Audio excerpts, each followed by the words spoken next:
Hi friends, ఇవాల్టి వీడియోలో మెత్తని దూది లాంటి స్పాంజ్ దోశల్ని హోటల్ స్టైల్లో పర్ఫెక్ట్గా ఇంట్లోనే ఎలా తయారు చేసుకోవచ్చో చూపిస్తాను. దాంతో పాటుగా పల్లి చట్నీ కూడా చూపిస్తాను. మీకు నచ్చితే తప్పకుండా ట్రై చేయండి. ముందుగా రేషన్ బియ్యాన్ని 2 కప్పులు తీసుకోండి.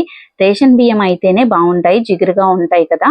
లేదు అనుకుంటే ఇడ్లీ రైస్ అని దొరుకుతాయి కదా, అవి కూడా వేసుకోవచ్చు.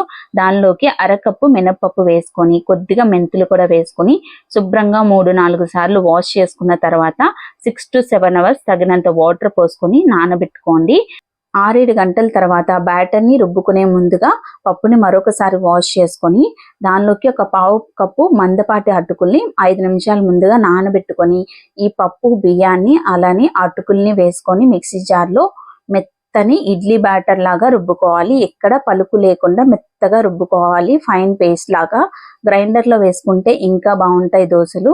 ఇలా మిక్సీ జార్లోకి వేసుకొని ముందుగా పప్పు బియ్యాన్ని రుబ్బుకొని తర్వాత అటుకుల్లో కూడా వేసుకొని ఫైన్ పేస్ట్ లాగా రుబ్బుకోండి. కన్సిస్టెన్సీ అనేది మరీ జారుగా ఉండకూడదు, అలానే మరీ గట్టిగా ఉండకూడదు. ఇలా సెమీ సాఫ్ట్గా ఇడ్లీ బ్యాటర్ లాగా రుబ్బుకుంటే దోశలు పర్ఫెక్ట్గా వస్తాయి. బౌల్లో వేసేసుకొని మూత పెట్టేసుకోండి. మూత పెట్టుకొని 4 నుంచి 5 గంటలు లేదంటే ఓవర్ నైట్ పులియబెట్టుకుంటే మార్నింగ్ కల్లా ఇలా మనకి మంచిగా ఎయిర్ బబుల్స్ ఫిల్ అయ్యి మంచిగా పులుస్తుంది పిండి అనేది. ఇలా పులిస్తే మనకి పర్ఫెక్ట్ గా వస్తాయి దోశలు. కన్సిస్టెన్సీ అనేది బ్యాటర్ ఇలా ఉండాలి. బ్యాటర్ తయారు చేసుకుని పక్కన పెట్టుకున్నాక చట్నీ కోసం స్టవ్ మీద పాన్ పెట్టుకొని కప్పు పల్లీలను వేసుకొని దోరగా వేయించుకోండి. ముందుగా దోరగా పల్లీలు వేయించుకున్న తర్వాత ప్లేట్లో వేసుకొని చల్లార్చుకోవాలి. అదే బాండీలోకి మరికొద్దిగా ఆయిల్ వేసి కారంకి తగ్గట్టుగా పచ్చిమిర్చి, 1 ఇంచు అల్లం ముక్క వేసి వేయించుకొని 2 టేబుల్ స్పూన్ల పుట్నాల పప్పు, వేపిన పప్పు వేసి వేయించుకోవాలి.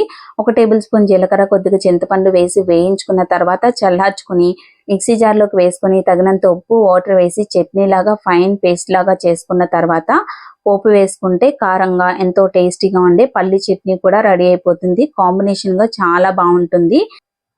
నాన్ వెజ్ ఇష్టపడేవారు mutton paya, mutton curry, chicken curry, egg పులుసు ఇలా నాన్ వెజ్ కర్రీ ఏదైనా సరే కాంబినేషన్గా సైడ్ డిష్గా తీసుకుంటే చాలా బాగుంటుంది. స్పాంజ్ దోశ ఎన్ని దోశలైనా తినేస్తారు, అంత బాగుంటాయి. మరి మీకు నచ్చితే మీరు కూడా మీ ఇంట్లో ఈ టిప్స్తో ఈ దోశలను ఒకసారి ట్రై చేయండి. ట్రై చేశాక ఎలా కుదిరాయో నాకు కామెంట్ చేయండి. నిజంగా చాలా బాగుంటాయి. ఒకసారి తప్పకుండా ఈ స్పాంజ్ దోశని నాన్ వెజ్ ప్రియులు అయితే తప్పకుండా నాన్ వెజ్ కర్రీతో ట్రై చేయండి, చాలా నచ్చేస్తాయి. ఇప్పుడైతే చట్నీని తయారు చేసుకున్న తర్వాత దోశ వేసుకోవడానికి పెనం పెట్టుకొని ఆయిల్ని గ్రీస్ చేసుకున్న తర్వాత పెనం వేడైన తర్వాత దోశ బ్యాటర్ని ఒక్క చోటని ఇలా కొద్దిగా మందంగా వేసుకున్న తర్వాత 2 వైపులా ఎర్రగా ఆయిల్ వేసుకొని కాల్చుకొని చట్నీతో సర్వ్ చేసుకుంటే సూపర్ టేస్టీగా ఉంటాయి. ఈ చిన్న టిప్స్తో చేస్తే సూపర్గా వస్తాయి. మరి మీకు నచ్చితే తప్పక ట్రై చేసి